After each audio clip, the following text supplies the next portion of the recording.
ये स्पेक्ट्रम है मशीन की वाइब्रेशन। इसमें 1x पीक पे है, तो ये मिसअलाइनमेंट है या बेंड शाफ्ट। इसमें 90% लोग कंफ्यूज हो जाते हैं। आज मैं आपको मात्र 5 सेकंड में फर्क करना समझा दूंगा कि ये मिसअलाइनमेंट है या बेंड शाफ्ट। चलिए शुरू करते हैं।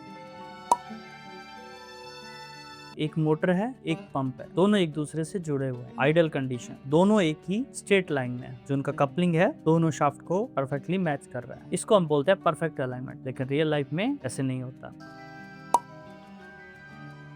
पहला है पैरेलल मिसअलाइनमेंट। इसमें दोनों शाफ्ट ऑफसेट पे रहती हैं, इसीलिए इसको ऑफसेट अलाइनमेंट भी बोलते हैं। मोटर का शाफ्ट और पंप का शाफ्ट दोनों पैरेलल होगा, लेकिन एक दूसरे को इंटरसेक्ट नहीं करेगा। इसको हम बोलते हैं पैरेलल मिसअलाइनमेंट। दूसरा है एंगुलर मिसअलाइनमेंट। इसमें दोनों शाफ्ट इंटरसेक्ट तो करेंगे, लेकिन जस्ट एक पॉइंट पे, बाकी दोनों लाइन क्रॉस में काटेंगे, वी जैसा एंगल बनाएंगे। इसको हम गैप मिसअलाइनमेंट भी बोलते हैं। अब इंटरेस्टिंग क्वेश्चन, स्पेक्ट्रम में क्या दिखेगा? 1x शाफ्ट की स्पीड, 2x शाफ्ट की 2 गुना स्पीड, 3x और 4x ये डिपेंड करता है आपकी मिसअलाइनमेंट, कपलिंग टाइप और मिसअलाइनमेंट की सिवियरिटी पे। इसमें जो 2x वाइब्रेशन आपको दिखा रहा है रेडियल में, हॉरिजॉन्टल और वर्टिकल में जो 2x वाइब्रेशन दिखा रहा है, ये सबसे इंपॉर्टेंट पीक है। यही हमें बताता है कि आपकी जो शाफ्ट है वो मोटर और पंप में मिसअलाइनमेंट ऑफसेट अलाइनमेंट पे है। जब हम इन दोनों में फेज चेक करते हैं, रेडियली, वर्टिकल और हॉरिजॉन्टल, ये दोनों 180 डिग्री आउट फेज मिलते हैं। टाइम डोमेन में इसमें m या w का साइन बना हुआ दिखेगा। फर्स्ट पीक रहेगा वो उसकी शाफ्ट की स्पीड रहेगी, जो दूसरा पीक रहेगा वो हमें बताएगा कि कपलिंग ऑफसेट हो रही है। 2x ही क्यों आ रहा है? आना तो 1x चाहिए जो शाफ्ट का स्पीड है, लेकिन जब ये ऑफसेट अलाइनमेंट रहेगा इसमें शेयर फोर्स और बेंडिंग मूवमेंट दोनों एक टाइम पे एक्ट करेंगी। जब ये रोटेट होके शाफ्ट ऊपर जाएगी, ऊपर जाने के टाइम पे उसमें फर्स्ट पीक जनरेट होगा। जब ये घूम के वापस नीचे आएगी तो इस टाइम पे इसमें दूसरा पीक जनरेट होगा। तो मतलब एक रोटेशन में 2 बार पीक आएगा। जो हमने पिछली वीडियो में समझा था कि एक टाइम पे अगर एक रोटेशन में 2 पीक आ रहे हैं तो ये 2x होगा। ये 2x हमें बता देगा ये मिसअलाइनमेंट है। एंगुलर मिसअलाइनमेंट ये हमें अलग स्पेक्ट्रम में दिखाई देता है। 1x और 2x दोनों वाइब्रेशन रहती हैं। 1x और 2x वाइब्रेशन रेडियली तो रहेगी, उसके साथ साथ जब ये एक्सियल दिखाएगा तो हमें पता चलेगा ये एंगुलर मिसअलाइनमेंट का केस है। एक्सियल वाइब्रेशन रहेगा पंप साइड और मोटर साइड। उसमें जब हम फेज चेक करेंगे, एक्सियली, रेडियली नहीं, एक्सियली जब हम फेज चेक करेंगे तो ये 180 डिग्री आउट ऑफ फेज मिलेगा। तो हमें ये क्लियर पता चल जाएगा ये मिसअलाइनमेंट का केस है। शाफ्ट बेंड में भी आपको 1x मिलता है, लेकिन उसके रिलेटेड मैं आपको अगले पार्ट में समझाता हूँ। मिसअलाइनमेंट का क्विक रेफरेंस देख लेते हैं। पैरेलल मिसअलाइनमेंट है तो इसका की पीक जो रहेगा वो हाई 2x रहेगा। डायरेक्शन, हमें वाइब्रेशन जो चेक करना है वो रेडियली चेक करना है, हॉरिजॉन्टल और वर्टिकल। हॉरिजॉन्टल और वर्टिकल वाइब्रेशन में अगर 2x हाई है तो ये पैरेलल मिसअलाइनमेंट हो जाता है। फेज को अगर हम ट्रेस करने जाएंगे तो ये 180 डिग्री अक्रॉस कपलिंग दोनों तरफ, मतलब पंप में भी हॉरिजॉन्टल, मोटर में भी हॉरिजॉन्टल, तो ये 180 डिग्री फेज आउट रहेगा। जब हम वर्टिकली चेक करेंगे तो वहां पे भी 180 डिग्री अक्रॉस कपलिंग हमें आउट फेज मिलेगा। ये हुआ आपका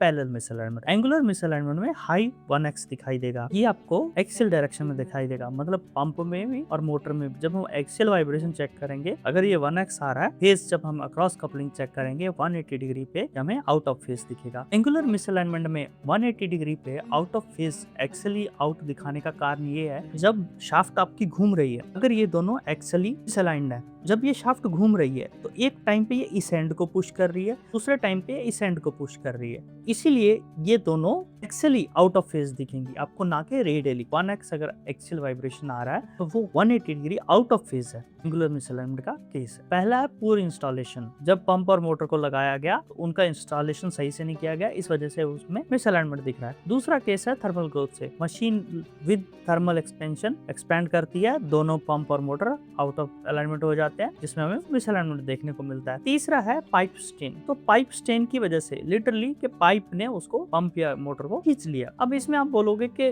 पाइप स्टेन के बाद हमने अलाइनमेंट किया, ओके हो गया, हमने इंस्टॉलेशन के टाइम पे अलाइनमेंट सही कर दिया, ओके हो गया। ये थर्मल ग्रोथ वाला हमें कॉन्सेप्ट समझ नहीं आ रहा। थर्मल ग्रोथ ऐसा है कि कोई भी मशीन पैन करके कितना आउट होगी ये हमें उसके मैनुअल में पता चल जाता है। जैसे टरबाइन वगैरह के केस में, या उस तरह का पंप जो हाई टेम्परेचर को होल्ड कर रहा है, उसका हमें अलग से मैनुअल में ऑफसेट अलाइनमेंट का कॉन्सेप्ट दिया होता है। वो ऑफसेट का रीडिंग रहता है, उस ऑफसेट के रीडिंग को ही हमें मेंटेन करना होता है। मान लीजिए कि हमें पंप और मोटर को ऐसे रखना है, ऑफसेट अलाइनमेंट में ऐसे रखना है, तो हमें वहां पे उसको छोड़ देना है। जब वो विद टेम्परेचर एक्सपैंड होके टरबाइन ऐसे आएगी तो ये दोनों इन running condition with in line हो जाएंगे, ये अलाइंड हो जाएंगे। तो थर्मल ग्रोथ वाले में हमें ऑफसेट अलाइनमेंट करना होता है। बेंड शाफ्ट, नाम हमें क्लियरली बता रहा है कि शाफ्ट की जो शाफ्ट है वो बेंड हो गई है। ये हो सकता है हमारी विद लोड शाफ्ट ग्रेविटी की वजह से सैग कर सकती है, विद टेम्परेचर शाफ्ट में बेंड आ सकता है, या कोई एक्सीडेंट होने से, मान लीजिए कोई बड़ा पार्टिकल स्टेनर से क्रॉस करके आपके इम्पेलर में आके स्टक हो गया, जिससे शाफ्ट पे सडन लोड आया, उस लोड की वजह से भी शाफ्ट बेंड हो सकती है, या किसी और फिजिकल डैमेज की वजह से भी आपकी शाफ्ट बेंड हो सकती है। बेंड शाफ्ट के स्पेक्ट्रम में आपको 1x और 2x दिखाई देगा। शाफ्ट बेंड में भी आपको 1x एक्सियल ही ज्यादा मिलेगा। अब ये कंफ्यूज करने वाला क्वेश्चन, एक्सियल वाइब्रेशन हो या एंगुलर मिसअलाइनमेंट, दोनों केस में ही हमें 1x ज्यादा दिखाई दे रहा है। अब इसको कैसे सॉल्व कर सकते हैं?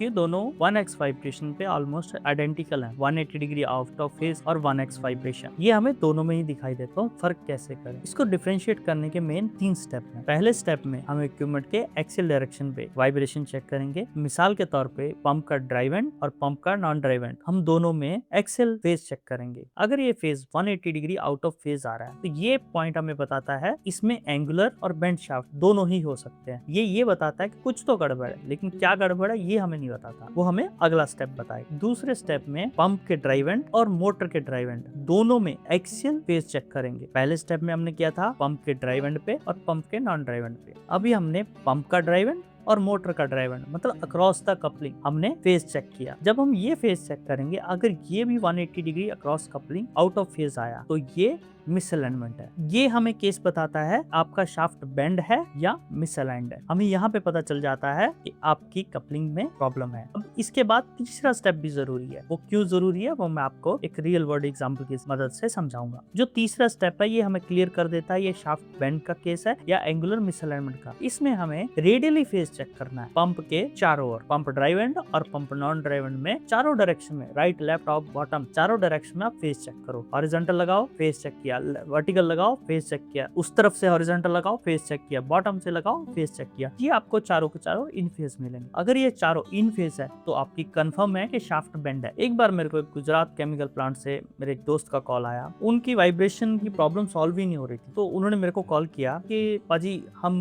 बार बार अलाइनमेंट कर रहे हैं लेकिन हमारा प्रॉब्लम सॉल्व नहीं हो रहा है, ये उसका वाइब्रेशन का डाटा है। तो जब मैंने उनकी वाइब्रेशन का डाटा चेक किया तो उसमें 2x आ रहा था। तो देखने से तो लग रहा था कि हो सकता है कि मिसअलाइनमेंट के केस हो, जैसे उनको बार बार यही वो फॉलो कर रहे थे। मैंने उनको फेज चेक करने के लिए बोला, उन्होंने फेज भी चेक किया, across the coupling out of phase मिला। फिर मैंने उनको कॉल किया कि आप उसको इक्विपमेंट के अक्रॉस में भी ड्राइव एंड और नॉन ड्राइव में भी फेज चेक करके बाद जब उन्होंने ये चेक किया, ये सब reading in phase I. Misalignment के केस में अगर आपका दूसरे स्टेप में अगर आपको कपलिंग के cross axially 180 degree out of phase मिल रहा है तो यहाँ पे आपको रेडियली वो इन फेज नहीं मिलेगी। अगर वो मिसअलाइनमेंट का केस है, शाफ्ट बेंड का केस है, तो ये शाफ्ट मूव हो रही है, ये पूरी एक स्टिक के जैसे मूव होगी, एक लाइन में मूव होगी, तो ये चारों की चारों रीडिंग फेज में आएंगी। तो उनकी जो चारों की चारों रीडिंग आ रही थी फेज में आ रही थी। मैंने उनको कंफर्म बोला कि शाफ्ट बेंड है। उन्होंने शाफ्ट को निकाला, शाफ्ट को चेक किया तो शाफ्ट ना के बीच में से बेंड थी, शाफ्ट कपलिंग के पास से बेंड थी। मतलब यहाँ पे आपकी जो मिसअलाइनमेंट है वो 2x दिखा रही है, यहाँ पे जो आपका वाइब्रेशन डाटा दिखा रहा है वो 1x की जगह 2x दिखा रहा है। तो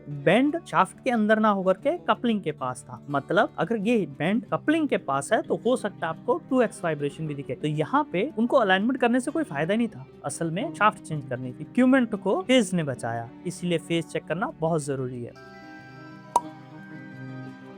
bend shaft versus angular misalignment दोनों में आपको 1x एक्सियली दिखेगा। जो रेडियल पीक रहेगा वो 1x और 2x दोनों में ही आपको देखने को मिलेगा। एक्सियली फेज बेंड शाफ्ट में आपको across the bearing 180 degree out of phase मिलेगा और एंगुलर मिसअलाइनमेंट में 180 डिग्री अक्रॉस द कपलिंग मिलेगा। मतलब ये मेन पॉइंट है। इसमें आपको पता चला जब आप बेरिंग के अक्रॉस चेक कर रहे हो तो ये मोस्ट लाइकली है कि आपकी शाफ्ट बेंड है। जब आप कपलिंग के अक्रॉस चेक कर रहे हो तो ये मोस्ट लाइकली है कि आपकी शाफ्ट मिसअलाइंड है। रेडियल फेज में bend shaft all in phase रहेगी, मतलब जो शाफ्ट एक साथ मूव करेगी लेकिन वो शाफ्ट बेंड रहेगी। यहाँ पे जो एंगुलर मिसअलाइनमेंट में इन फेज नहीं मिलेगी क्योंकि आप कपलिंग के क्रॉस चेक कर रहे हो ना के सेम शाफ्ट। ये आपको एंगुलर मिसअलाइनमेंट में आउट ऑफ फेज मिलेगी। वेव फॉर्म दोनों में साइनोसॉइडल वेव फॉर्म बनता है, 1x बनता है। ये रो ध्यान से देखो, एक्सियल फेज दोनों में 180 डिग्री आउट ऑफ फेज है लेकिन वेयर कॉलम अलग है। एक ही मशीन के बेरिंग या कपलिंग के क्रॉस लोकेशन डिसाइड करता है कि फॉल्ट नंबर नहीं है। हमने क्या क्या क्या समझा, हमने मिसअलाइनमेंट को समझा, हमने पैरेलल मिसअलाइनमेंट, एंगुलर मिसअलाइनमेंट को समझा, हमने बेंड शाफ्ट को समझा, हमने बेंड शाफ्ट और एंगुलर मिसअलाइनमेंट के दोनों के डिफरेंस को समझा। ये वाइब्रेशन एनालिसिस के कोर और स्टेप्स यही आपको एक अच्छा कंडीशन मॉनिटरिंग इंजीनियर बनाते हैं। बड़े बड़े रिफाइनरी, बड़े बड़े प्लांट और अच्छी अच्छी कंपनी सब में इस तरह का ही स्टैंडर्ड फॉलो होता है, जो कि आपकी मशीन को सेव करता है। अगर आपने रॉन्ग डाटा लिया, अगर आपने रॉन्ग ऑब्जर्वेशन की, अगर आपने रॉन्ग मेंटेनेंस की, इक्विपमेंट नहीं चलेगा, आपका प्लांट रुकेगा। अगर आपको सही तरीके का पता है, सही टेक्निक की क्लैरिटी है कि कहाँ पे कौन सा फेस चेक करना है, कहाँ पे कौन सी वाइब्रेशन चेक करनी है, तो उसके साथ क्या क्या पॉसिबल कॉज हो सकते हैं, तो आप अपने इक्विपमेंट को जरूर बचा सकते। जैसे मैंने आपको एक एग्जांपल समझाई थी हमारे एक गुजरात के केमिकल प्लांट की, उस कंफ्यूजन को दूर करने में उनको एक हफ्ता लगा, लेकिन एक आधे घंटे के कंजर्वेशन में उनका प्रॉब्लम सॉल्व हो गया। अगले दिन उन्होंने शाफ्ट चेंज किया, उनका इक्विपमेंट बहुत अच्छा चल रहा है। ऐसी और इंटरेस्टिंग स्टोरीज, ऐसे और इंटरेस्टिंग टॉपिक को समझने के लिए हमारे साथ जुड़े रहिए। कमेंट करिए, लाइक करिए, सब्सक्राइब करिए। यहाँ पे आप आपके प्लांट में क्या कभी आपको शाफ्ट बेंड का केस या मिसअलाइनमेंट का कोई केस मिला हो या उसके रिलेटेड कोई क्वेरी हो, आप हमें बताइए। मैं भी आपको उसका जो सोल्यूशन होगा वो सजेस्ट करने की कोशिश करूंगा। आपका ये कंफ्यूजन दूर हुआ ना कि एंगुलर मिसअलाइनमेंट है या शाफ्ट बेंड। अगर आपके भी किसी जूनियर को जो फील्ड में काम करता हो इस तरह का कंफ्यूजन है या उसकी आप मदद करना चाहते हो, तो आप उसके साथ ये वीडियो शेयर कर। सीखते रहिए, समझते रहिए। Keep analysing. This is your host Gurtej Singh, signing off.